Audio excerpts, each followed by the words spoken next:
स्वामिनारायणः साक्षादक्षरपुरुषोत्तमः सर्वेभ्यः परमां शान्तिम् आनन्दं सुखमर्पयेत्। वसुदेवसुतं देवं कंसचाणूरमर्दनं देवकी परमानन्दं कृष्णं वन्दे जगद्गुरुम्। ॐ अक्षरमहं पुरुषोत्तमदासोऽस्मि। ओम। श्रीमद् भगवद गीता एक अद्भुत ग्रंथ है। महात्मा गांधी जी ने भगवद गीता के विषय में कहा है कि मेरे शरीर का पोषण मेरी माता से हुआ है, लेकिन मेरा मन का पोषण, मेरी आत्मा का पोषण, मेरे विचारों का पोषण श्रीमद् भगवद गीता से हुआ है। वे कहते थे, जब भी मेरे जीवन में कोई प्रश्न आता था और मैं श्रीमद् भगवद गीता के पास जाता था, किसी भी श्लोक को पढ़ता था और मुझे समाधान मिल जाता था। ऐसा एक अद्भुत ग्रंथ श्रीमद् भगवद गीता, उसके बारे में हम चिंतन कर रहे हैं। भगवान श्री कृष्ण ने अर्जुन को योग के विषय में निरूपण करना प्रारंभ किया है। आज जो हम श्लोक देख रहे हैं उसमें योग की एक विशिष्ट व्याख्या है। श्लोक के शब्द, योगस्थः कुरु कर्माणि संगम त्यक्त्वा धनंजय सिद्ध्य सिद्ध्योः समो भूत्वा समत्वम योग उच्यते। योग में रहकर कर्म करना, योग में रहकर किस रीति से कर्म करना, इस बारे में हमने पहले सुना। संगम त्यक्त्वा कर्म करना अर्थात फल की अपेक्षा रहित होकर कर्म करना, इसके बारे में भी हमने पहले सुना। सिद्ध्य सिद्ध्योः समो भूत्वा, सफलता और निष्फलता में समान भाव रखकर कर्म करना, इसके बारे में भी हमने सुना। अब भगवान श्री कृष्ण यहाँ योग की विशिष्ट व्याख्या करते हैं। भगवान श्री कृष्ण कहते हैं, समत्वम योग उच्यते। समभाव, एक जीवन में समता का स्वीकार, वह योग है। किसी व्यक्ति के जीवन में समत्व हो, समभाव हो, सुख में दुख में, सफलता में निष्फलता में, व्यवस्था हो या न हो, मान हो या अपमान हो, किसी भी परिस्थिति में समभाव हो, समत्वम, तो उसे योगी समझिए। समत्वम योग उच्यते। समभाव योग है तो समभाव जिस व्यक्ति में है वह योगी बन जाता है। श्रीमद् भगवद गीता ने समानता पर बहुत भार दिया है। और पुनः पुनः हम देखते हैं भगवद गीता में, संपूर्ण भगवद गीता का जब आलोडन करते हैं और जब जब भी वे योग की बात करते हैं तो उसमें एक बात तो हर जगह देखने मिलती है, जो है समत्व, समभाव। यहाँ हम 5 अध्याय देखेंगे भगवद गीता के, जहाँ भगवान श्री कृष्ण ने समभाव की बात की है और जो समभाव योग से जुड़ा है, जिस योग को हम पाना चाहते हैं, जिस यौगिक स्थिति को हम पाना चाहते हैं, उस योग के बारे में समत्व कितना अपेक्षित है, भगवान श्री कृष्ण ने गीता में सुनाया।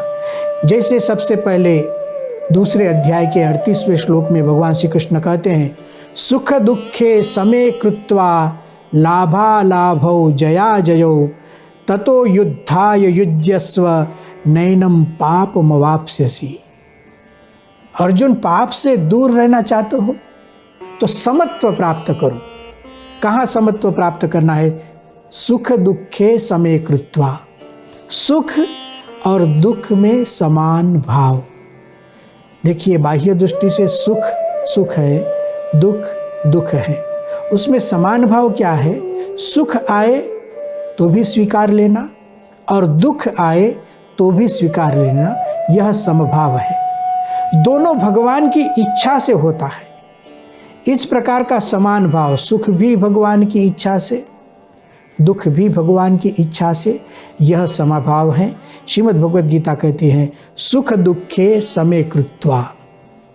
दूसरा समभाव लाभा लाभौ जया जयो। लाभ अर्थात सिद्धि, सफलता, अलाभ अर्थात असिद्धि, असफलता, निष्फलता हम कहें तो सफलता मिले या निष्फलता मिले उसमें समभाव रखना चाहिए। निष्फलता में दुखी नहीं हो जाना, सफलता में इतने सुखी और आनंदित नहीं हो जाना जिससे हम बहक जाए। तो समभाव श्रीमद् भगवद गीता में आरंभ से अंत तक चलता है और उसे योग की भूमिका तक पहुंचाते हैं भगवान श्री कृष्ण।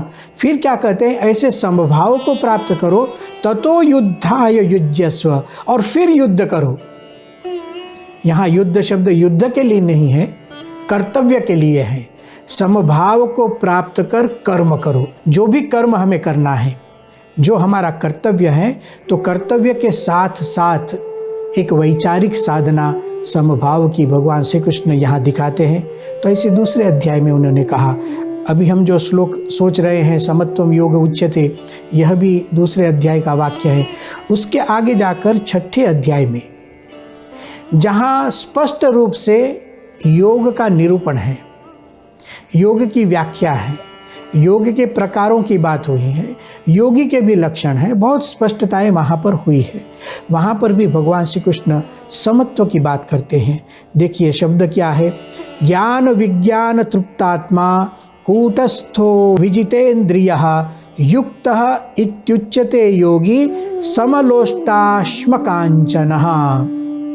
योगी किसे कहते हैं भगवान श्री कृष्ण समझाते हैं, जिसके पास ज्ञान विज्ञान हो, यथार्थ ज्ञान को जो प्राप्त करता है, कूटस्थः जिसमें कोई विकार न हो, कूटस्थः यही समभाव है, कूटस्थ होना, निर्विकार होना, निर्लिप्त रहना, इसको ही कूटस्थ कहते हैं। विजितेन्द्रियः इंद्रियों पर विजय प्राप्त करना। कोई व्यक्ति समता को प्राप्त करना चाहता है, उसे अवश्य ही अपनी इंद्रियों पर विजय प्राप्त करना पड़ता है, अन्यथा यही इंद्रियां हमें विचलित कर देती हैं, विषम परिस्थिति में रख देती हैं। भगवान श्री कृष्ण ने कहा विजितेन्द्रियः, उसके बाद कहते हैं युक्तः इत्युच्यते योगी, उसी को योगी कहते हैं जो समलोष्टाश्मकांचन, जिसके लिए मिट्टी, एक पत्थर और सुवर्ण सोना दोनों समान हो जाए। मिट्टी तो मिट्टी ही है, सुवर्ण तो सुवर्ण ही है। मिट्टी सुवर्ण बन नहीं सकती है, सुवर्ण मिट्टी बन नहीं सकता है। समभाव क्या है, सुख दुख से पर होना, भगवान की इच्छा से जो जीवन मिला है उस जीवन का स्वीकार कर लेना, जो परिस्थिति मिली है उस परिस्थिति का स्वीकार कर लेना। तो ऐसे छठे अध्याय में भगवान श्री कृष्ण कहते हैं, वहीं फिर से कहा समभाव। देखिए अब व्यक्तियों के साथ समभाव, सुहृन् मित्र अरि उदासीन मध्यस्य द्वेष्य बंधुषु साधुष्वपि च पापेषु समबुद्धि विशिष्यते। समबुद्धि ही समान भावना जिस व्यक्ति में है, विशिष्यते वह विशिष्ट है, वह व्यक्ति एक अलग व्यक्ति बन जाता है। उस मनुष्य की बात क्या होती है, देखो जिसके जीवन में समभाव है, तो जो सुहृद मित्रों के साथ जो व्यवहार, शत्रुओं के साथ भी वही व्यवहार। शत्रुओं से मतलब वह शत्रुता नहीं रखता है, लेकिन कोई सामने वाली व्यक्ति उसके लिए शत्रु भाव रखे, इसको कभी शत्रु भाव नहीं होता है। अपने मित्रों के लिए जितनी अच्छी भावनाएं, हितकारी भावनाएं होती हैं, ऐसी ही भावनाएं शत्रु के लिए भी होती हैं। भगवान श्री कृष्ण कहते हैं साधुषु अपि च पापेषु। कोई सदाचारी व्यक्ति उसको साधु कहते हैं, उसके साथ जैसा संबंध होता है। और कोई पाप करता है तो स्वयं पाप नहीं करते हैं योगी, जिसकी समान भावना होती है, लेकिन जो पाप करता है उसके लिए द्वेष नहीं होता है, उसकी एलर्जी नहीं होती है। हाँ ठीक है, वह पाप करता है, वह फल भोगेगा, उसके लिए मुझे उसके दुर्गुण देखने की ज़रूरत नहीं है। ऐसी एक आंतरिक शांति, एक आंतरिक मानसिक स्थिरता उसके जीवन में रहती है। तो भगवान श्री कृष्ण ने समबुद्धि की बात वहाँ पर भी की है। उसके बाद 12वां अध्याय, उसमें ऐसे तो भक्त के लक्षण भगवान सुनाते हैं, भक्ति योग उसका नाम है। और भगवान श्री कृष्ण कहते हैं कि मेरे प्रिय भक्त कैसे होते हैं, उसका निरूपण जब भगवान श्री कृष्ण करते हैं वहाँ पर भी समभाव। देखिए अभी हम जो देखते हैं, भगवान श्री कृष्ण ने दूसरे अध्याय में समत्वम योग उच्यते, समभाव यही योग है, ऐसी एक विशिष्ट व्याख्या की। लेकिन यह व्याख्या संपूर्ण भगवत गीता में हमें देखने मिलती है। 12वें अध्याय में भगवान श्री कृष्ण कहते हैं, तुल्य निंदा स्तुतिर्मौनी संतुष्टो येन केनचित अनिकेतः स्थिरमतिः भक्तिमान में प्रियो नरः। अद्भुत शब्द है। कैसा मनुष्य जो मेरी भक्ति करता है और मुझे प्रिय है। भगवान श्री कृष्ण यहाँ सुनाते हैं, तुल्य निंदा स्तुति। तुल्य अर्थात समभाव, निंदा और स्तुति, इन दोनों प्रसंगों में जिसके जीवन में समभाव हो, जो स्थिर रह सकता हो। प्रशंसा होती है तो भी हम विचलित हो जाते हैं, लौकिक आनंद होता है, वह भी नहीं होना चाहिए। हाँ, कोई हमारी प्रशंसा करे तो भगवान की इच्छा से कभी कोई प्रशंसा भी करता है। भगवान ने हमें शक्ति दी है, हमारे द्वारा कोई अच्छा कार्य हो जाए तो हम तो निमित्त मात्र हैं। हाँ, लेकिन जो प्रशंसा करने वाले हैं उनका भी एक फर्ज है कि प्रशंसा करनी चाहिए, एप्रिसिएशन करना चाहिए। लेकिन इसका मतलब यह नहीं कि जब हम हमारी प्रशंसा सुने तो हमें अभिमान आ जाए। हमें स्थिर रहना चाहिए। भगवान की इच्छा से कोई प्रशंसा करता है तो ठीक है, कोई चिंता नहीं। उसी तरह यदि कोई निंदा करे, समझो अपशब्द हमें सुना दे, हमें गाली दे दे, हमारा अपमान कर दे, तब भी तुल्य भाव, समभाव, यह भी भगवान की इच्छा से। कोई मुझे गाली दे रहा है, कोई मेरा ताड़न कर रहा है, भगवान की कोई इच्छा होगी। तो यहाँ भगवद गीता ने कहा तुल्य निंदा स्तुति ही, निंदा और स्तुति जिसको तुल्य हो गए, मौनी, उस वक्त मौन, यह भी एक समभाव है। शांत रहना, संतुष्टो येन केनचित, जो कुछ भी भगवान की इच्छा से मिला है उससे संतुष्ट रहना। भगवद गीता कभी भी प्रयत्न करने का निषेध नहीं करती है, लेकिन जो अधिक अपेक्षा है जिससे हम विचलित हो जाते हैं, अस्थिर हो जाते हैं और यह समत्व चला जाता है, उस पर भगवद गीता हमें समझाती है कि जो कुछ भी हमें मिला, संतुष्टः येन केनचित, येन केनचित, भगवान की इच्छा से आज मुझे जो भी कुछ प्राप्त हुआ वह पर्याप्त है। लोभवश होकर, अधिक अपेक्षावश होकर कुछ कार्य नहीं करना है। जो कुछ हमें आवश्यक है उसके लिए अवश्य प्रयत्न करना। लोभ का निषेध भगवान श्री कृष्ण करते हैं, लेकिन लोभ के निषेध के साथ साथ संतोष की भी बात करते हैं। जब तक संतोष नहीं आता है तब तक समभाव उत्पन्न नहीं होता है। इसलिए भगवद गीता कहती है संतुष्टः येन केनचित्, फिर कहते हैं अनिकेतः स्थिरमतिः। अनिकेतः अर्थात कहीं पर भी उसे बंधन न हो किसी स्थान पर, और स्थिरमति हो, विचलित न हो। ऐसा जो भक्तिमान न रहा, ऐसा जो भक्तिमान मनुष्य है, स मम प्रिय, अर्जुन वह मुझे अत्यंत प्रिय है। उसके बाद 14वें अध्याय में गुणातीत के लक्षण सुनाए गए हैं। माया के 3 गुण, सत्वगुण, रजोगुण और तमोगुण। हमारे जीवन में जब जब भी लौकिक दुख आता है या तो प्राकृत वासना से हम पीड़ित होते हैं, इन 3 गुणों की वजह से यह सब होता है। हम रजोगुण से पीड़ित होते हैं, हम तमोगुण से भी पीड़ित होते हैं और हम सत्वगुण से भी पीड़ित होते हैं कदाचित। इन तीनों गुण जो माया के गुण हैं, प्रकृति के गुण हैं, उससे परे होकर 3 गुणान समतीत्य, ऐसे भगवद गीता ने 14वें अध्याय में सुनाया है। इन तीनों गुण से ऊपर उठकर गुणातीत भाव को प्राप्त करना। और जब गुणातीत भाव प्राप्त होता है, भगवद गीता कहती है ब्रह्म भूयाय कल्पते, वह ब्राह्मी स्थिति को प्राप्त कर लेता है, गुणातीत स्थिति को प्राप्त कर लेता है। तो इस तरह 14वें अध्याय में जब गुणातीत स्थिति की बात हो रही थी और गुणातीत पुरुष, गुणातीत व्यक्ति कैसा हो, उसका निरूपण हो रहा था, उस वक्त भगवान श्री कृष्ण ने भी समत्व को याद किया है।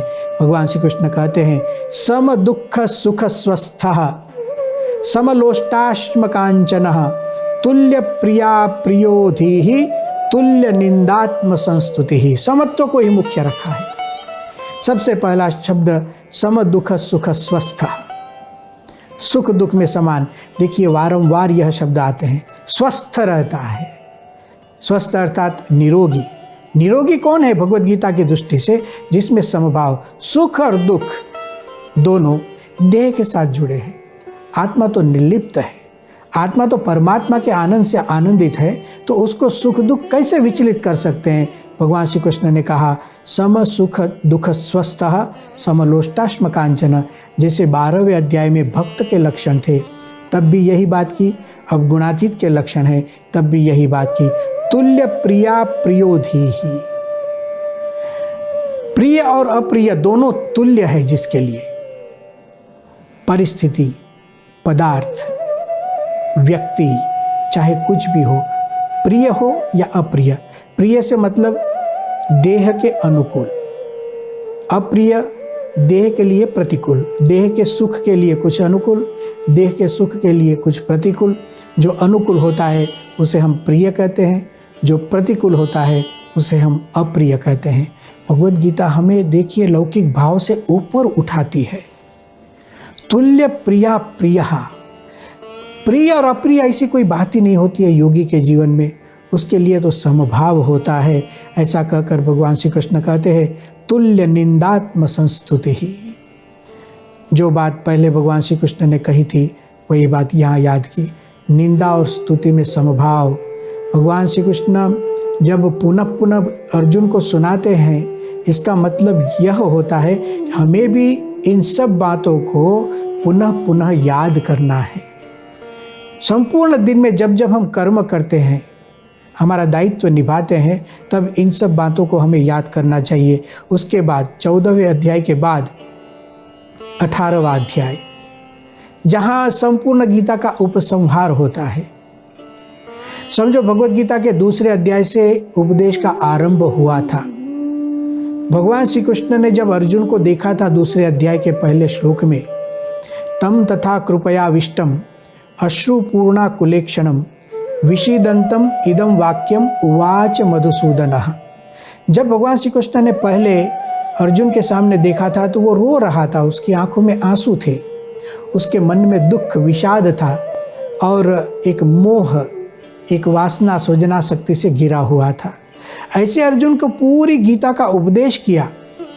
और जो अंतिम उपदेश है भगवत गीता का, जहाँ दुख मिट जाता है और प्रसन्नता आ जाती है, जहाँ मोह मिट जाता है और ब्राह्मी स्थिति आ जाती है, इसकी बात भगवान श्री कृष्ण जब करते हैं तब भी समभाव को याद किया है।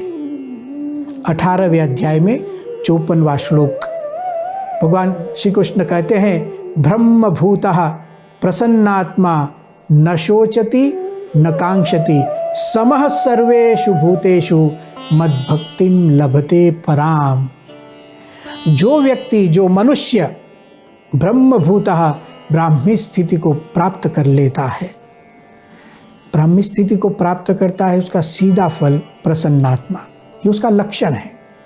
उसकी आत्मा प्रसन्न हो जाती है। न शोचति, उसे कोई शोक रहता नहीं है, न कांक्षति, कोई वासना नहीं, और समभाव को प्राप्त करता है। समः सर्वेषु भूतेषु, जितने जीव प्राणी मात्र हैं उसके लिए समभाव, सबके लिए समान दया, समान आदर, समान रूप से महिमा। इस प्रकार की जीवन की स्थिति जब बन जाती है उसे ब्रह्मभूतः कहते हैं। और यही भगवत गीता का फलितार्थ, गलितार्थ है। ब्रह्मभूतः प्रसन्नात्मा, तो प्रसन्नात्मा तभी हम हो सकते हैं जब समस्त सर्वेषु भूतेषु की स्थिति को हम प्राप्त करते हैं। और देखिए वरदान कैसा है, जब हम समभाव को प्राप्त करते हैं, समत्वम योग उच्यते, उसको भक्ति का वरदान है। मद्भक्तिम लभते, जो योगी बनता है उसके जीवन में समभाव होता है, और जब समभाव आता है मद्भक्तिम लभते पराम, भगवान की परम भक्ति को वह प्राप्त करता है। तो संपूर्ण भगवत गीता में हमने आप 5 अध्याय देखे, दूसरे अध्याय में, 6वें अध्याय में, 12वें अध्याय में, 14वें अध्याय में और अंततः 18वें अध्याय में भगवान श्री कृष्ण ने समत्व की बात की। एक प्रतिज्ञा अंत तक चली। यहाँ दूसरे अध्याय में भगवान श्री कृष्ण कहते हैं समत्वम योग उच्यते। जब हम फलितार्थ देखने जाए तो भगवान हमें कहाँ कहाँ समता रखने को कहते हैं।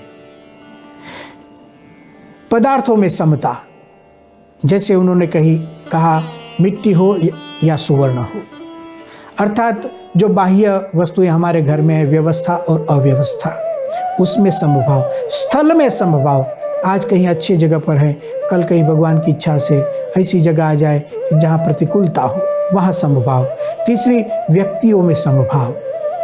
जिन व्यक्तियों के साथ, मनुष्यों के साथ हम रहते हैं उनके लिए समभाव रखें, द्वेष भाव न रखें, पक्षपात न रखें, यह अच्छा है यह बुरा है ऐसा कर हम क्लेश न करें। इस प्रकार से एक समभाव हमें भगवद गीता सिखाती है। और दूसरी, परिस्थितियों में समभाव।